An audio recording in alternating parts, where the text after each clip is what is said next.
Впервые на сцене русского драмтеатра имени Александра Пушкина спектакль «Два берега одной победы», который раскроет секреты трассы авиалинии Аляска-Сибирь. Пьесу написал Владимир Федоров по специальному заказу, а воплотил на сцене Андрей Борисов.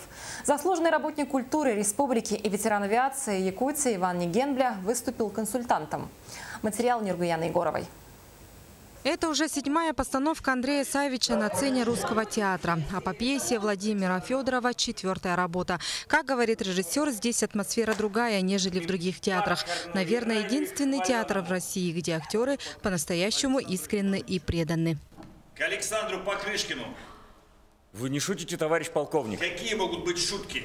Решение о создании воздушной трассы Красноярск-Якутск-Уэлькаль было принято в 1941 году. Общая протяженность трассы Фернбекска до Красноярска составляла 6500 километров. Во время войны перегоняли целые эскадры истребителей, бомбардировщиков, транспортные и пассажирские самолеты, которые СССР получала по ленд-лизу. Всего перегнали 8000 самолетов. За это время на советском участке трассы произошли 279 летных происшествий. Погибло 114 человек. О героическом подвиге хроники мужества впервые расскажут со сцены театра в преддверии 70-летия Победы. По словам Андрея Борисова, это повествование об утраченном рае. Может быть, даже сильнее любили и сильнее надеялись на победу, ждали победу. Может быть, у них душа была куда более радостной. Вот интересно тогда.